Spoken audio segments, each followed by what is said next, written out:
জাতীয় ঐকমত্য কমিশনের সঙ্গে তৃতীয় দিনের মতো আলোচনা চলছে বিএনপির। এ নিয়ে আরো জানাতে জাতীয় সংসদ ভবন থেকে আমাদের সঙ্গে যোগ দিচ্ছে সহকর্মী জাহানারা পারভিন।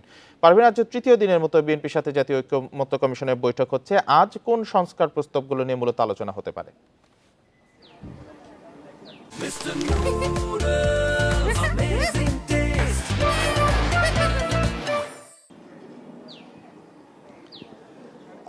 তৃতীয় দিনের মতো বৈঠক হবে জাতীয় ঐকমত্যের সঙ্গে বিএনপির, এবং এর আগে দুটো বৈঠক হয়েছে গত বৃহস্পতিবার এবং রবিবার। বেশ কিছু বিষয় নিয়ে সংস্কার কমিশনের কিছু গুরুত্বপূর্ণ বিষয়ের সঙ্গে দ্বিমত পোষণ করেছে বিএনপি। আজকের বৈঠকে হয়তো আরও গুরুত্বপূর্ণ কিছু বিষয় নিয়ে তাদের আলোচনা হবে এবং সেগুলো থেকে কোনো একটা সিদ্ধান্ত আসতে পারে। এখনো বৈঠক শুরু হয়নি। বৈঠকে যারা অংশ নেবেন তাদের অধিকাংশই চলে এসছেন। বিএনপির চেয়ারপারসনের উপদেষ্টা ইসমাইল জাবিউল্লাহ তিনি এসছেন, নির্বাহী কমিটির সদস্য রুহুল কুদ্দুস কাজল তিনিও এসছেন, এবং আমরা দেখতে পাচ্ছি তারা অপেক্ষা করছেন যারা এসছেন। আর বিএনপির স্থায়ী কমিটির সদস্য নজরুল ইসলাম খান এবং স্থায়ী কমিটির সদস্য সালাউদ্দিন আহমেদ তিনি এখনো আসেননি। যারা এসছেন তারা আপনারা দেখতে পাচ্ছেন তারা এখানে অপেক্ষমান রয়েছেন। বেশ কিছু বিষয় নিয়ে বিএনপির সঙ্গে কমিশনের দ্বিমত তৈরি হয়েছে, যেমন কোনো ব্যক্তি দুবারের বেশি প্রধানমন্ত্রী হতে পারবেন না।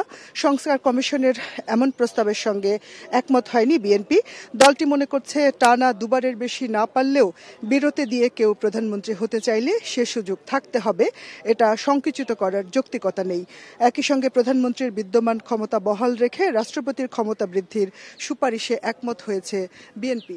আসলে সংবিধান সংশোধন এবং রাষ্ট্র পরিচালনার যে মূলনীতি সেগুলো নিয়ে বিএনপির সঙ্গে দ্বিমত তৈরি হয়েছে কমিশনের। আসলে আরও একটি বিষয়, সংসদে নারী আসন 500 থেকে 50 থেকে 100তে উন্নতি করার বিষয়ে একমত হয়েছে বিএনপি। বিএনপি স্থায়ী কমিটির সদস্য সালাউদ্দিন আহমেদ বলেছেন এই বিষয়টি নিয়ে বিএনপি কমিশনের সঙ্গে একমত। আবার আগামী সংসদ পর্যন্ত বহাল থাকতে হবে। আগামী সংসদ গঠিত হওয়ার পর কোন পদ্ধতিতে নারী সদস্যদের অন্তর্ভুক্ত করা হবে তা নিয়ে আলোচনা হবে। আসলে বেশ কিছু বিষয় নিয়ে আজকে আলোচনা হওয়ার কথা, কিন্তু এখনো কিন্তু কমিশন কিংবা বিএনপির পক্ষ থেকে কিছুই বলা হয়নি। আশা করি প্রথম যে বিরতিটি হবে সেই বিরতির পরে এসে সালাউদ্দিন আহমেদ এর আগে যেমনটা বলেছিলেন যে তিনি আসলে আলোচনার বিষয় নিয়ে আনুষ্ঠানিকভাবে কথা বলেন। আমরা আসলে অপেক্ষা করছি বৈঠক কখন শুরু হয় সেজন্য।